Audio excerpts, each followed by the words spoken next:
लालची आलू वाला। एक लालसा की कहानी। एक छोटे से गांव में एक आदमी रहता था जिसका नाम रामू है। वह गांव का एक बड़ा लालची आलू वाला था।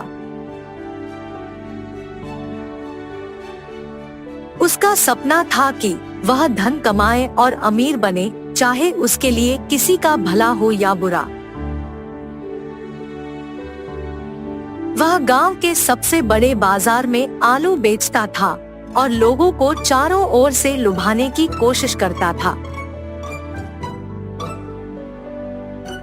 रोजाना सुबह सवेरे उसकी चारपाइयों की गाड़ी बाजार के मुख्य चौराहे पर खड़ी होती थी। वह अपनी आलू की गाड़ी के बाजार में आकर्षण बनाने के लिए धूप में चमकने वाले सिक्के और उनके ऊपर डाली जाने वाली पीली रंग की चादर लगा देता था। लोग देखकर आकर्षित होते और वह उनकी गाड़ी के पास आकर खड़े होते। रामू का आलू वाला खेती करने के बजाय अन्य गांवों से आलू खरीदता था और उन्हें अपने गांव के बाजार में बेचता था। अच्छे दिनों में उसका आलू आकर्षक दिखता था और लोग उसे खरीदने आते थे। परंतु जब बाजार में आलू की कमी होती तो रामू ने नकली तरीके से आलू के दाम बढ़ाने का ठान लिया। एक दिन बाजार में बहुत सारे लोग उसकी आलू गाड़ी के पास आए और उसने अपनी गाड़ी की कुछ आलू की कीमत बढ़ा दी। लोग हैरान थे क्योंकि उन्हें पता था कि आलू की कीमतें बाजार में कम हो रही है। पर रामू ने उनकी मात दे दी और कहा कि यह उनके नए उपाय से है जिससे आलू की गुणवत्ता बेहतर हो रही है और इसलिए उनकी कीमतें बढ़ा दी गई है। लोग उसकी बातों में आ गए और उसने उन्हें उसकी नकली कहानी से पूरी तरह से प्रसन्न किया। वे लोग उसकी आलू खरीद लिए और बढ़ी हुई कीमतें चुकाई। रामू का प्लान सफल रह गया और वह बड़े मुनाफे में आलू बेचकर अपनी लालसा पूरी करने में कामयाब हुआ। परंतु वक्त के साथ लोगों को पता चल गया कि रामू उन्हें फुसला रहा था और उनके साथ नियमित रूप से यह चीजें कर रहा था। उनकी नकली बातों की खबर गांव में फैल गई और लोग उसके दुपट्टे में आ गए।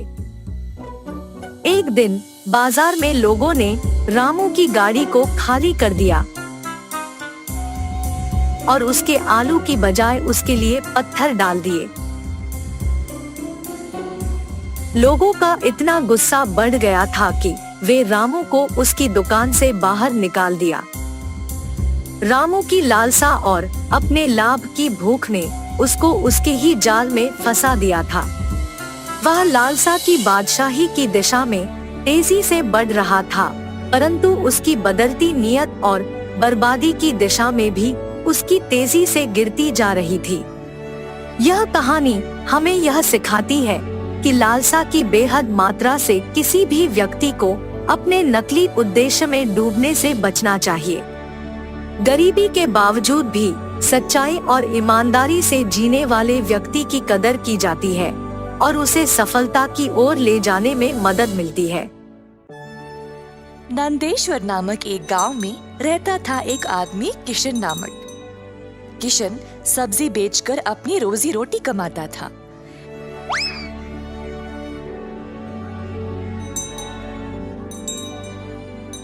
किशन अकेला था तो उसी को खेत जाकर किसानों से सब्जी लाना पड़ता था। अपनी मेहनत की कमाई किशन बहुत संभाल कर जमा करता था, परंतु किशन अपनी कमाई से संतुष्ट नहीं था और कुछ अच्छा और बड़ा करना चाहता था। एक दिन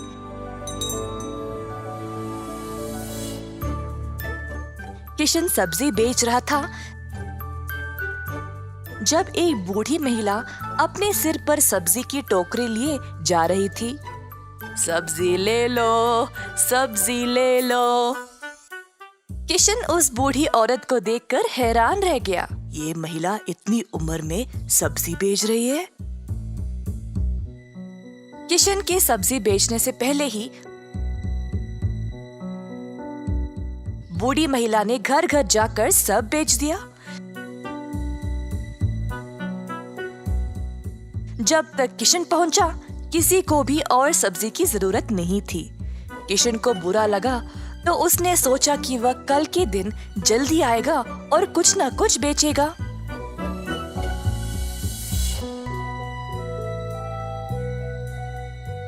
परंतु अगले दिन भी वही हुआ। कुछ दिन बीत गए और किशन जानना चाहता था कि यह बूढ़ी महिला इतनी जल्दी सब्जी कैसे बेच रही थी। तो वह उसका पीछा करने लगा। बूढ़ी महिला को पता चल गया और फिर उसने मुड़कर किशन से पूछा, बेटा, तुम मेरा पीछा क्यों कर रहे हो? क्या जानना चाहते हो? आओ पूछो मुझे। मुझे माफ करिएगा, पर मैं हैरान हूँ ये देखकर कि आप सब्जी हर रोज इतना जल्दी जल्दी कैसे बेच रही है। कुछ दिनों से मैं कुछ भी नहीं बेच पाया और मुझे पता नहीं मैं क्या करूँ। मैं तो कई सालों से सब्जी बेच रही हूँ बेटा, और मैं इस काम से कभी नहीं थकती हूँ। तो बेटा, तुम रोज क्या करते हो? मैं किसानों के पास से सब्जी लेता हूँ और फिर गांव में आकर बेचता हूँ। जो भी कमाई है उससे अपना गुजारा करता हूँ। अब आपकी वजह से कई दिनों से मैंने कुछ भी नहीं कमाया। किसानों से सब्जी क्यों लेते हो? खुद की सब्जी क्यों नहीं उगाते? मुझे मदद के लिए कोई नहीं है। मैं एक छोटी सी झोंपड़ी में रहता हूँ और मेरे पास कोई जमीन भी नहीं है खेती बाड़ी करने के लिए। तुम्हें कोई बड़ी जमीन की जरूरत नहीं है। अपने घर के इर्द गिर्द जितनी भी जगह है उसमें ही तुम सब्जी उगाना शुरू करो। मुझे ये बोलने के लिए बहुत शुक्रिया अम्मा। अब केवल उगाना ही नहीं, अच्छे उर्वरक का उपयोग भी करना, तब तुम्हारी फसल अच्छी होगी। किसान सीधा घर गया और अपने घर के चारों ओर बीज बोने लगा। उसने थोड़ी सी भी जगह जाया होने नहीं दी।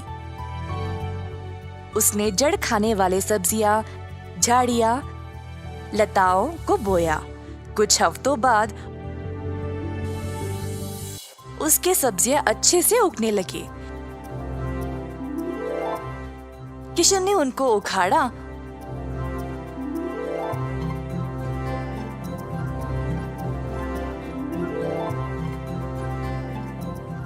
और गांव गया बेचने के लिए।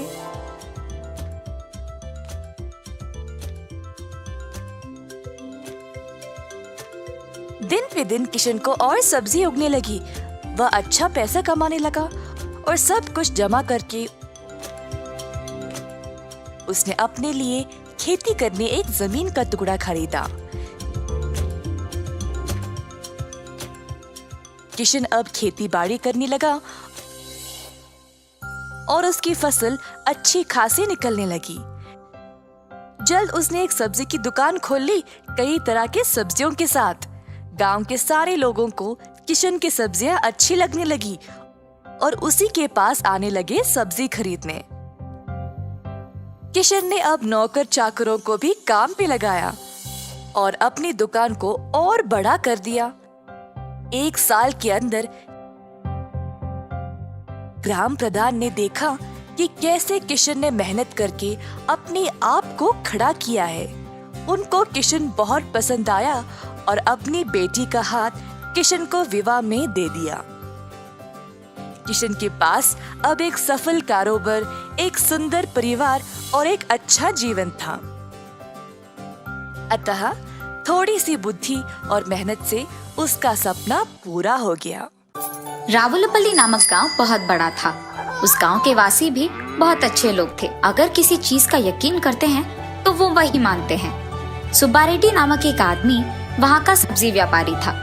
उस गांव में सभी उस पे यकीन करते थे। वो एक नेक इंसान था और हर रोज सुबह ताजी सब्जी लेकर बेचने आता था और उन्हें कम दाम पे ही बेचता था। इसीलिए उस गांव के सारे लोग सिर्फ सुब्बा रेड्डी के पास सब्जी खरीदने आते थे और उसका व्यापार बहुत अच्छा चलता था। रावुलपल्ली के बारे में जानकर पड़ोसी गांव के 3 आदमी विजय, श्रीकांत और टिम्मैया मिलके रावुलपल्ली सब्जी बेचने आते हैं। सुब्बा रेड्डी का व्यापार अच्छा चलने के कारण उनके पास सब्जियां नहीं बिकते हैं। और इस कारण वो तीनों बहुत दुखी होते हैं। बहुत सोचकर वो एक फैसला करते हैं। हम तीनों बहुत ही कम दाम में सब्जियां बेचेंगे। कुछ दिन बाद गांव के लोग हम पे भरोसा करने लगेंगे और तब हम सुब्बा रेड्डी को इस गांव से भगा सकेंगे।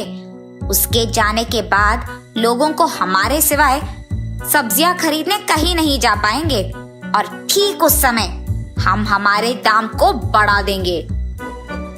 टिम्मैया की बातें विजय और श्रीकांत को अच्छी तरह समझ आते हैं। टमाटर और प्याज की दाम आसमान से भी ऊपर हो जाता है। अरे रे, टमाटर और प्याज का दाम तो बहुत बढ़ गया है। न जाने रावलपल्ली के वासी खरीद पाएंगे कि नहीं। पर जो भी हो, मुझे अपना जिम्मेदारी निभाना होगा। इसीलिए मैं सब्जी को खरीद के उन्हें उसी दाम पे बेचूंगा। अगर मेरा लाभ भी नहीं आया तो कोई बात नहीं। ऐसे सुब्बा रेड्डी उसके मन में सोचता है।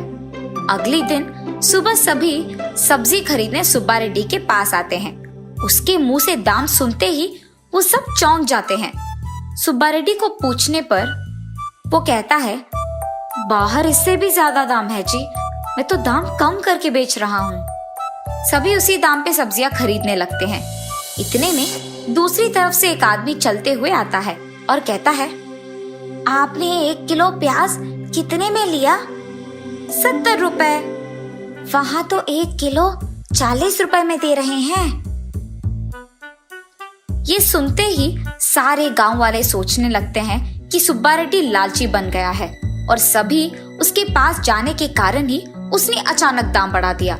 इसीलिए वो मिलके फैसला करते हैं कि आगे से उसके पास सब्जी खरीदने कोई नहीं जाएगा। अरे ये क्या, बाजार में तो 1 किलो प्याज 70 रुपए है ना। ये लोग कम दाम पे क्यों बेच रहे होंगे? दाल में कुछ तो काला है और मैं इन सब्जियों को कैसे बेचूंगा? गांव वाले सारे मिलकर फैसला करते हैं कि सुब्बा रेड्डी को गांव में रहने नहीं देंगे। सुब्बा रेड्डी के समझ में आता है कि ये सब पड़ोसी गांव वालों का किया है, लेकिन उसे समझ नहीं आया तब कि ऐसे कम दाम पे बेचने पर उन्हें तो नुकसान पहुंचेगा, तो फिर वो क्यों ऐसे कर रहे हैं? तब उसे समझ में आता है कि उसे गांव से भगाने के लिए ही उन्होंने ये सब किया। श्रीकांत, विजय और टिम्मैया के फैसले के मुताबिक ही सब कुछ हुआ था, लेकिन सब्जियों को कम दाम पे बेचने के कारण उनके कर्ज बढ़ जाते हैं। तब वो सोचते हैं कि इस गांव में सब्जियों की रच तो हमारा है, हम दाम बढ़ा देंगे। और वो बहुत हिम्मत से दाम बढ़ा देते हैं। सुब्बा रेड्डी के चले जाने के कुछ ही दिन बाद रावलपल्ली में सब्जियों का दाम सोने से भी बढ़ जाता है। सारे गांव वाले हैरान हो जाते हैं और उन तीनों से पूछते हैं। तब वो कहते हैं कि बाजार में तो यही दाम चल रहा है।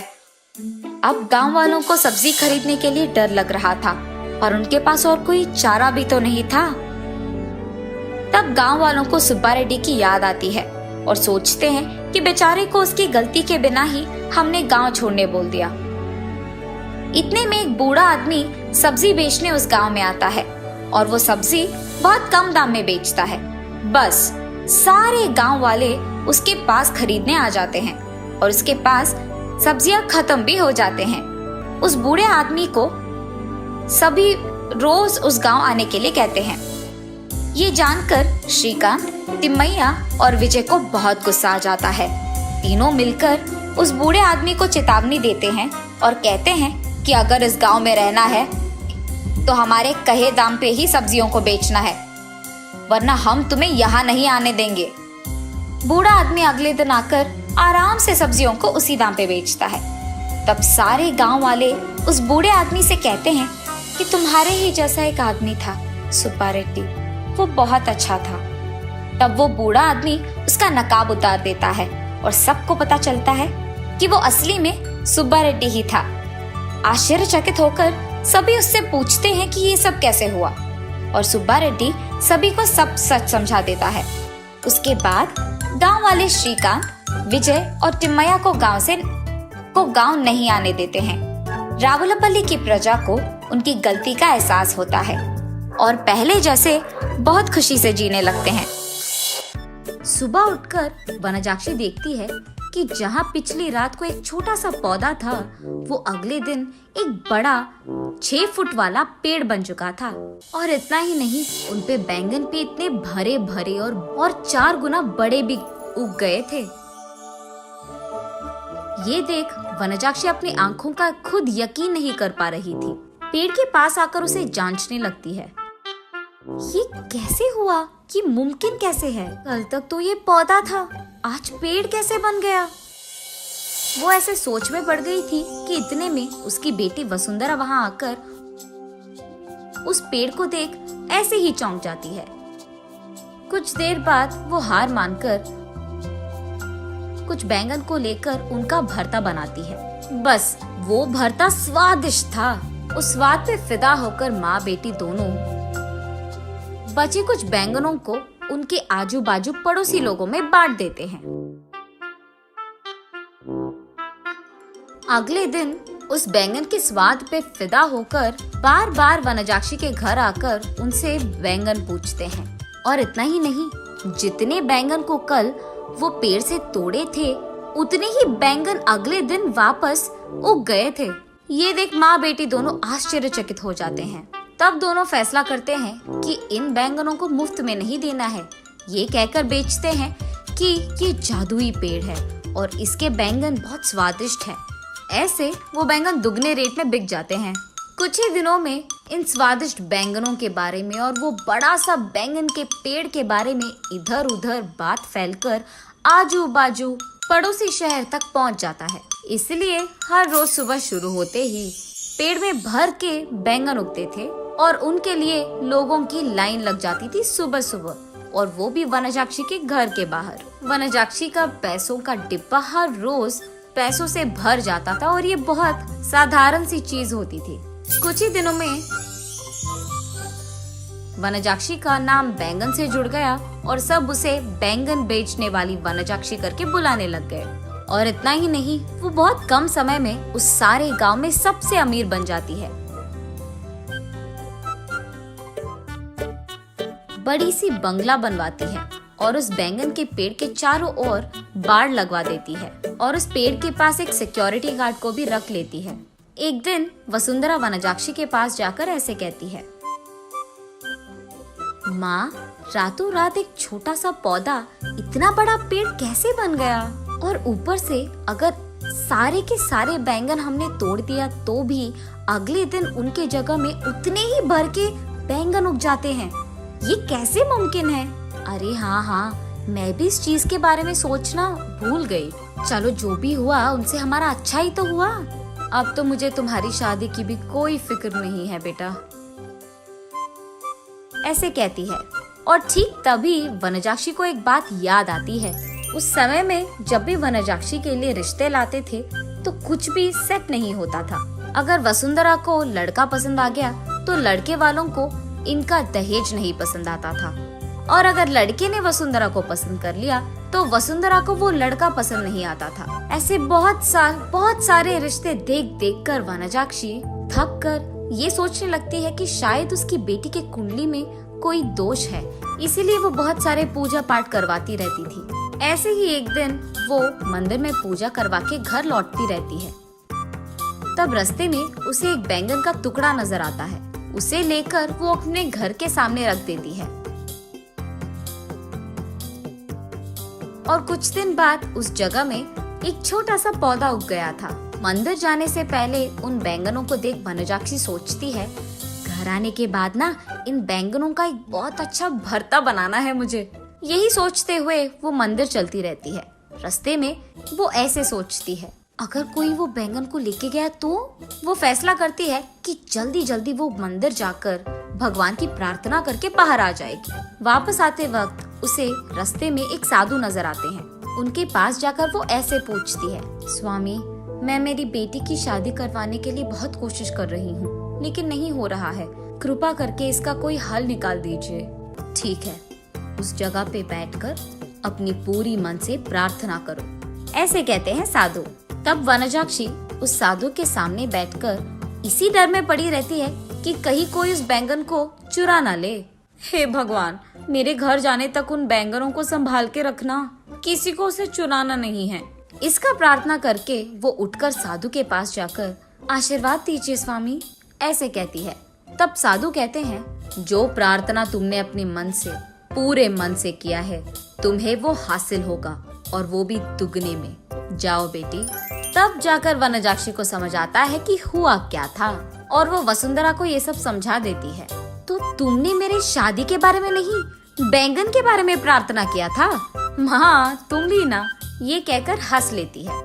चलो जो भी हुआ, हमारा तो भला ही हुआ ना बेटी। इस बैंगन के पेड़ के वजह से हम अमीर बन गए हैं, और कल ही तुम्हारा स्वयंवर है, तैयार हो जाओ। ये कहकर आजू बाजू पड़ोस के सारे गांव में डंडोरा पिटवाती है कि उससे भी अमीर लोग उसकी बेटी से शादी करने के लिए स्वयंवर आ जाए। तब तक बैंगन बेचने वाली वनजाक्षी तो बहुत प्रसिद्ध थी, और उस घर के जादुई बैंगन का पेड़ भी। इसीलिए उससे रिश्ता पक्का करने के लिए बहुत सारे अमीर लोग लाइन में लग गए थे। उनमें से अमीर और अच्छा दिखने वाले एक आदमी से वनजाक्षी अपनी बेटी वसुंधरा की शादी करवा लेती है। कुछ दिन बाद जब उसके सारे जिम्मेदारियां खत्म हो गई थी, वनजाक्षी उस बैंगन के पेड़ के पास बैठकर ऐसे सोचने लगती है, उस दिन मुझे इस बैंगन के बारे में काश कुछ सोने का ख्याल आया होता। बैंगन के बदले में सोना दुगने में मिल जाता था, तब मैं और अमीर बन जाती थी। हाँ।